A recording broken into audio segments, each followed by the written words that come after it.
Et nous commencerons donc par Florent qui va nous expliquer des choses absolument surprenantes, ou pas finalement. Oui, disséquons les fascistes. Voilà, disséquons les fascistes.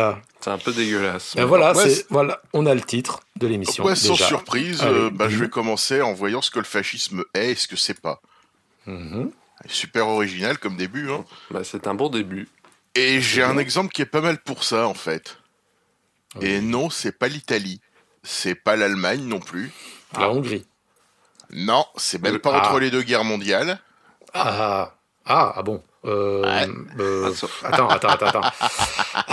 C'est qu'est-ce qu'il y a comme exemple fasciste? C'est dans Tintin. C'est dans Tintin. La Moldavie. Non, c'est réel. Le Japon. Non, mais c'est déjà une bonne piste, c'est pas en Europe non plus.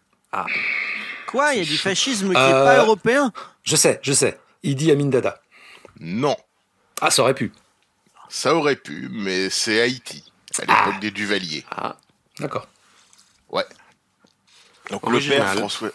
le père, vu qu'ils ont été deux à régner sur Haïti, donc le père François Duvalier avait fait ses débuts en politique en écrivant des articles pour la presse nationaliste haïtienne, dans lesquels on retrouve tout de suite un point fondamental des idéologies fascistes, le fantasme d'une communauté à régénérer par la purge d'éléments indésirables. Dans son cas, c'est la nation haïtienne qui devrait se régénérer en expulsant les élites métisses pour laisser le pouvoir au peuple noir. On retrouve déjà les bonnes grosses ficelles du populisme de droite dans ce discours. Ça commence en parlant de lutte des classes, pour tout de suite la redéfinir en termes raciaux. C'est plus les bourgeois contre les prolétaires, mais les élites mulâtres contre le peuple noir. Ça commence avec un air révolutionnaire, mais en fait non. Il y a aussi une référence récurrente au vaudou, ce qui est une autre constante du populisme de droite. Je veux dire l'usage racoleur des traditions, hein, pas le vaudou. Oui. C'est pas... La phrase était mal faite. Ouais, mais ouais, c'était un peu déconcertant, j'avoue que c'est... quoi En même temps, quand on voit Jean-Marie Le Pen, on peut se demander. Ouais, c'est clair. Avec quoi il tient, ouais. Comme quoi le fascisme, c'est pas juste un truc de Babtou, en fait. On en trouve pour tous les goûts, toutes les couleurs. Et ça, on l'oublie un peu facilement de nos jours. En Haïti, Duvalier, ce qu'il a fait, c'est qu'il s'est tourné vers les Noirs et vers le vaudou, au point de copier la tenue et l'intonation du baron Samedi, de prétendre avoir provoqué l'assassinat de Kennedy en lui jetant un mauvais sort, enfin bon. Ah oui, je me souviens de ça. Ça allait assez loin. Il y en a d'autres qui s'appuient sur d'autres choses selon le lieu et l'époque. On peut voir le BJP en Inde, qui a tout d'un néo-fascisme hindou, ou l'intégralisme brésilien qui avait rien à faire des histoires de race en fait. Bon, à part avec les juifs, mais bon, eux ils ont un abonnement, c'est pas pareil. Oui, voilà. C'est une sorte de récurrence du truc. Ouais, voilà. Et ils étaient même pas tous antisémites, les intégralistes brésiliens. Mais quand même. Bref, Duvalier remporte les élections de 57 avec son parti de l'Unité nationale. Il commence tout de suite à exiler les opposants, placer ses partisans au poste clé, modifier la constitution, bref la routine. Jusqu'en juillet 58, quand un coup d'État qui échoue à le renverser lui donne un prétexte pour donner un bon coup d'accélérateur. Parce que Erdogan n'a rien inventé à ce niveau-là.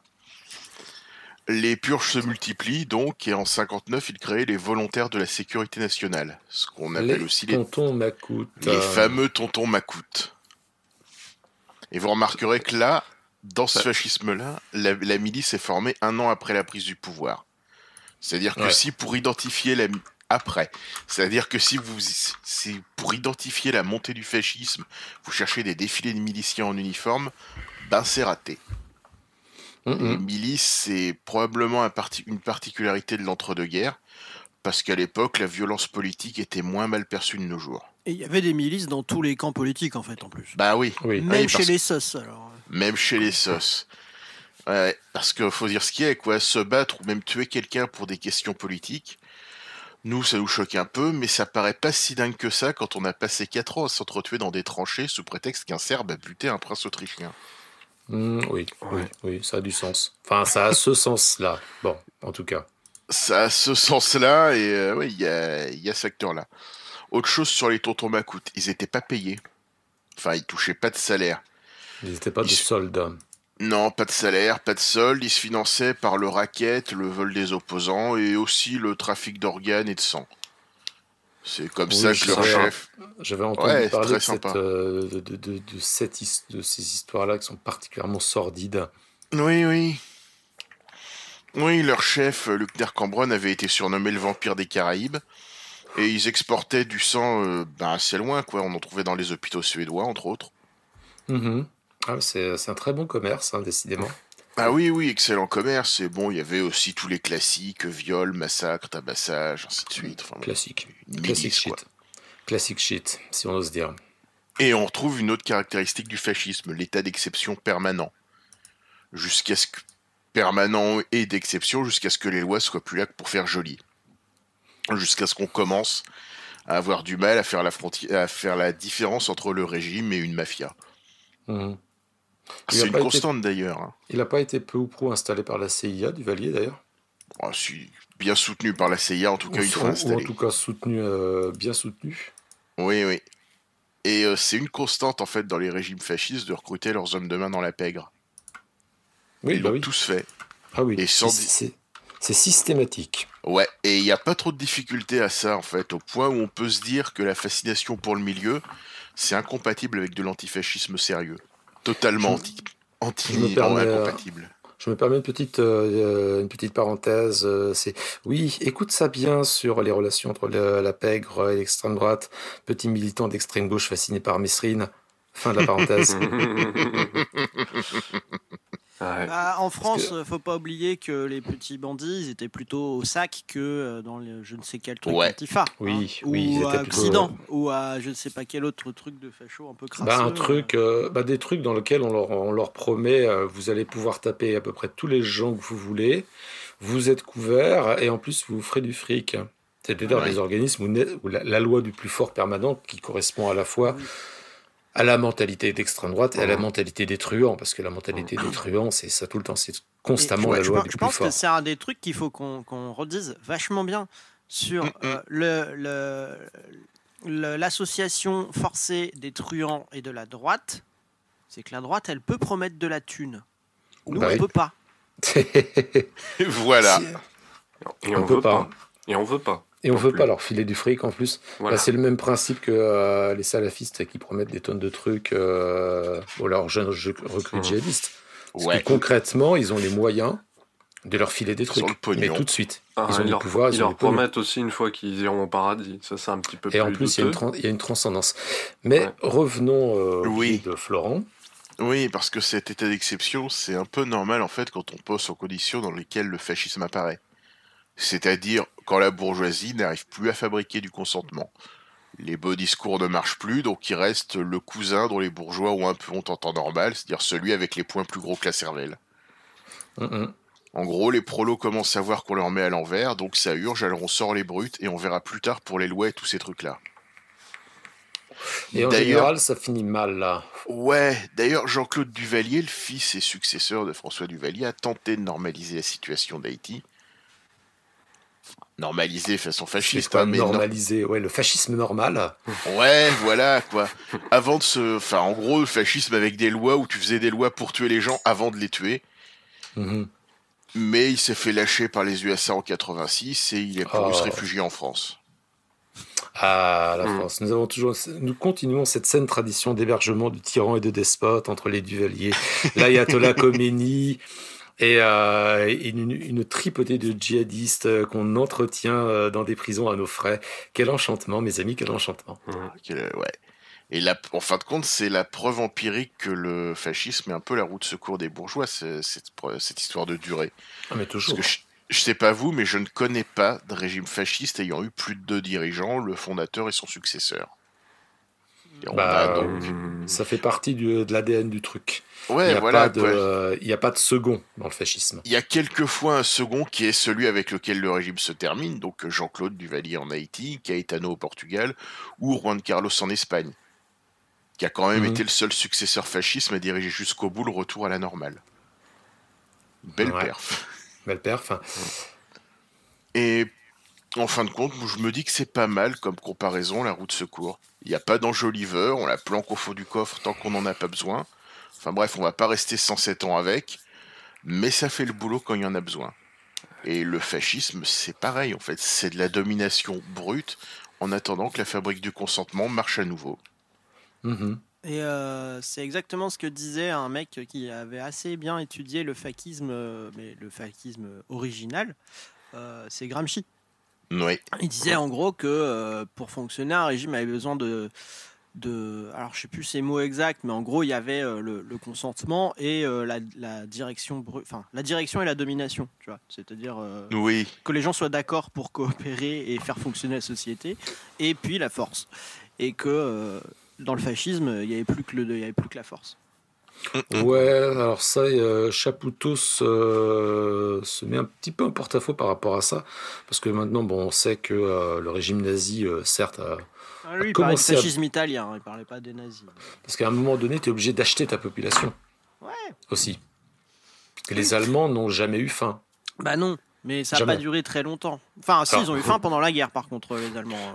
Non, les Allemands n'ont jamais manqué de nourriture, parce que tout était systématiquement pillé. C'est-à-dire que l'important, c'est que pour acheter le consentement de la population, il fallait leur donner un minima ce qui était promis, à savoir de la sécurité, de la bouffe et de l'élan vers un Reich de Milan. Et peu importe que l'Ukraine crève de faim, littéralement, et peu importe qu'en France, il y ait des restrictions, etc., tout était dirigé vers l'Allemagne. Ils ont eu faim avant, pendant la crise, ils ont eu faim après... parce que c'était compliqué, mais pendant la guerre... Ils ont eu faim sur la fin parce qu'il n'y avait plus de pays occupés à piller, quoi. Ouais, mais enfin, ce que disait Gramsci aussi, c'est que ce truc-là s'applique aux subalternes dans les sociétés en question, pas aux dominants. Donc si tu envisages l'Europe sous domination nazie sur cet angle-là, les Allemands sont pas les subalternes dans l'histoire. Mhm. Mais Ouais. Mais voilà, en tout cas, je trouve la distinction assez pratique pour penser plein de trucs, tu vois, effectivement, et tu retombes dessus, la Flo, donc je trouvais ça marrant. Donc c'est pas mal comme exemple, est-ce que ça change un peu. Tu avais fini, Florent ? Ah oui, j'ai fini. Ah d'accord. Bon, d'accord, toi. Ouais, mais je vais rebondir sur la roue de secours du fascisme. On peut filer la métaphore en disant que le fascisme, c'est le cousin un peu débile et un peu violent de la bourgeoisie, qu'on invite à table parce que bon, c'est le cousin chelou, mais bon, ça reste ouais, quand même c'est la le truc famille, pas montrable, quoi. Mais c'est la famille, quoi. Tu comprends, donc c'est compliqué, etc. Et systématiquement, à un moment donné, c'est-à-dire que c'est pas le capitalisme ou les élites capitalistes qui créent le fascisme ex nihilo, mais toujours à un moment donné, elles font appel à lui. Ou alors, soit elles le financent en sous-main pour commencer, soit, à un moment donné, ils font un pacte. Parce que l'anticapitalisme de droite, dont professe le fascisme, toujours au début, le fascisme professe, tant qu'il n'est pas au pouvoir, une sorte d'anticapitalisme de droite. Oui. Puis après, voilà, quoi. Qui est qui est jamais vu en termes d'interprétation de lutte de classe antagoniste, mais qui est toujours une dénonciation de la mainmise de l'argent sur la spiritualité et sur la décadence et blablabla. Ou d'une catégorie de dirigeants qui sont intrinsèquement corrompus pour des raisons XY dépendant de chaque c'est eux qui ont genre c'est des juifs ou des mulâtres en Haïti, quoi. Ce qu'a fait Duvalier, il a dit la lutte des classes en Haïti, c'est les noirs contre les mulâtres. Donc c'est une lutte des races. Et d'ailleurs, souvent pour les fascistes et pour la bourgeoisie, c'est un bon moyen pour certaines franges de la bourgeoisie de se débarrasser de leurs concurrents d'en face aussi. Oui. Il y a eu quand même beaucoup de ça dans plusieurs régimes fascistes, dont les plus connus, où tu as les industriels qui réglaient leurs comptes une fois le régime en place. Puis en dénonçant les petits copains. Business, tu dénonces le mec d'en face, tu récupères ses entreprises ou ses marchés, etc. Mmh. Et donc au bout d'un moment, de toute façon, tout ça s'arrête. C'est que les nazis l'ont fait, les fascistes italiens l'ont fait, ils mettent beaucoup d'eau dans leur programme, ils rencontrent des industriels, ils les rassurent, ne vous inquiétez pas. Et puis de toute façon, la preuve, c'est que dès qu'ils sont au pouvoir, les fascistes, les premiers qui morflent, c'est les gens les plus à gauche. Enfin, le premier camp de concentration, ça a été Dachau, c'était pour enfermer les communistes. Les chemises noires, ils tabassaient d'abord des communistes et des syndicalistes. Et forcément, c'est aux yeux des élites de l'époque, ça pouvait que les faire apparaître complètement très sympathiques. Il y a ces images du roi Georges qui tend le bras avec sa fille Élisabeth à l'époque, qui avait 7 ans, qui fait des bras tendus devant la caméra, et Elisabeth aussi, à 7 ans, parce que tout le monde trouvait ça très sympathique. Et puis finalement, ces gens étaient certes un peu vulgaires, un peu plébéiens, mais bon, ils tabassent des communistes et des syndicalistes. Ils ne sont pas totalement antipathiques. Et à la même époque, il y avait eu quelques projets, je ne sais plus si ça avait été concrétisé, mais il y avait eu quelques projets d'échanges scolaires entre Oxford et les écoles d'élite nazies. Ce que je ne savais pas, mais bon, voilà. Les nazis ont essayé de maintenir et puis ensuite de recréer une diplomatie avec la Grande-Bretagne, mais pendant toute la guerre. Oui. Parce que des deux côtés, il y avait des gens qui disaient mais on n'a pas de raison de se faire la guerre. En vrai, on est quand même d'accord sur plein de trucs, vous voyez. Sauf, ça a été le grand combat. Enfin, j'avais lu ça dans une biographie de Churchill, où il essayait il avait pendant des années, parce que lui, il avait tout de suite compris à qui il avait affaire. C'est-à-dire que autant Churchill dans plein de trucs n'a pas été clairvoyant du tout, mais là, il a vu tout de suite le truc. Il a bataillé dans les rangs des conservateurs, quand il était conservateur, à mon nez, pour tempêter, pour expliquer non, c'est pas quelqu'un avec qui on va pouvoir discuter. Non, mais si, tu vois, ça, c'est quelqu'un de droite, un peu voyou, on peut discuter avec lui. Il disait, non, on peut pas, c'est un fou. Mais non, je suis sûr qu'il va être raisonnable. Il y a plein de gens qui ont pensé ça. Il y a plein de gens qui pensent toujours ça. Y compris en France, hein. Dès que la bourgeoisie voit le fascisme apparaître, toujours à un moment donné, ils pensent on va pouvoir discuter, ce sont des gens raisonnables. Et je pense qu'il y a le même biais derrière les débilos qui pensent que si ils prennent le pouvoir, au moins les institutions vont les retenir ou les gens vont se machin. Ils ne se rendent pas compte du machin qui est en face, quoi. Non, mais ça c'est un truc, ça c'est l'opposition qu'on me sort parfois en vrai, qu'on m'a déjà sorti, et c'est à la fois atterrant et très exaspérant. C'est les gens qui te disent c'est très dangereux. Oui, mais une telle, si elle parvient au pouvoir, les institutions vont la retenir parce que elle pourra pas aller contre les institutions. Espèce de buse. Bien sûr. Qu'est-ce qu'ils font les fascistes dès qu'ils sont au pouvoir? Ils cassent tout. Les nazis ont même pas pris la peine d'abroger la constitution de Weimar. C'est les Alliés qui l'ont fait après la fin de la guerre. Ouais. Voilà, c'est parce que on n'en a rien à branler. Voilà, c'est ça. Ils se sont contentés de se dire c'est un bout de papier, rien à foutre. Et sur la prise du pouvoir et les institutions par les fachos, moi je voulais juste remettre un petit point parce que c'est le truc qui me gonfle à chaque fois, ça vous gonfle aussi. C'est sur l'arrivée de petit moustachu en 33. Oui. On ne le dira jamais assez. Il a été invité à former un gouvernement par le président de la République de l'époque en Allemagne, avec l'accord enthousiaste de tous les partis de droite représentés à l'Assemblée. Il a été invité par les gens qui avaient été élus, qui étaient des parlementaires de droite bien propres sur eux comme il faut. Et qui pensaient le contrôler de cette façon-là. Donc il n'y a pas de... Alors, ils pensaient le contrôler parce qu'on peut discuter, gna. Et puis du coup, il n'y a pas de rempart de droite face aux fachos, en fait. Non, ça n'existe pas. Ça n'existe pas. Confère le soutien enthousiaste des industries groupes au nazisme dès le départ. Confère le soutien enthousiaste d'Henry Ford. Confère le soutien enthousiaste du patronat italien et français aux expériences fascistes respectives. Ah bah oui. C'est toujours le patronat soutient de façon enthousiaste le fascisme. Les seuls patrons en France qui n'étaient pas très chauds pour les nazis, c'est ceux qui avaient les industries en Alsace-Lorraine et qui se sont dit putain, on va perdre nos usines. Mais c'est parce qu'ils allaient perdre leurs usines, pas pour les autres raisons. Et encore, il y en a qui sont retombés sur leurs pattes. Oui, finalement, ça s'est passé à peu près. Et qui sont des héros encore locaux.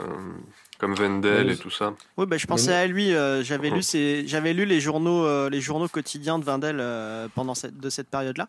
Ouais. Et justement, tu vois le mec qui se préoccupe tous les matins de comment je vais pas perdre mes usines ou comment je vais les récupérer. Mais alors le reste, il en a rien à foutre. Mais d'une force. Mais rien. Et même en 43, tu vois, rien à battre. Alors, du coup... Oh là là, c'est embêtant. Ils veulent me saisir une usine de plus. Bon, je vais aller négocier avec machin. Bah oui. Mais du coup, ce que tu dis, Gwen, c'est le truc en fait que tu dis là, qu'il a été mis là, Hitler, mais c'est contre ce qu'on dit tout le temps. Ah là là, attention, Hitler, il a été élu. Oui, enfin, il y a des gens député, beaucoup. En fait, point. Voilà, il y a des gens, ils ont voté beaucoup pour son parti, mais c'est pas ça qu'il a mis au pouvoir directement. Et quelque part, cet argument, c'est en gros, quand même, la démocratie, c'est un peu dangereux, quoi. Oui, et moi, je voulais juste, mais c'est avant qu'on passe au truc, je suis désolé, mais je voulais parler de ce truc d'Hitler parce que c'est le truc de l'Italie il y a quelques jours, moi, qui m'a fait vriller, où ils viennent de pondre un gouvernement soi-disant technique grâce au régime parlementaire d'alliance, où ils ont mis tout des SOSDEM jusqu'à la Ligue du Nord de Matteo Salvini. Qui est dedans. Et le seul parti qui est pas dedans, c'est le parti qui se revendique ouvertement fasciste. Tu vois, le MSI, non? Ouais, enfin celui qui était dirigé par... Non, c'est Fratelli d'Italia, mais le MSI s'est fondu dedans. Donc, ouais, d'accord. Donc c'est un parti qui est né sur les cendres d'un autre parti qui était dirigé par la petite fille de Mussolini, tu vois. C'est le seul qui a pas voulu être dans le gouvernement. C'est pas qu'on les a pas invités, c'est qu'ils ont pas voulu pour rester d'opposition. Voilà, donc bon, effectivement, les partis de droite ou les partis complètement dépolitisés, néolibéraux, débiles, là, ne sont pas un rempart du tout. Ils ouvrent la porte même, potentiellement.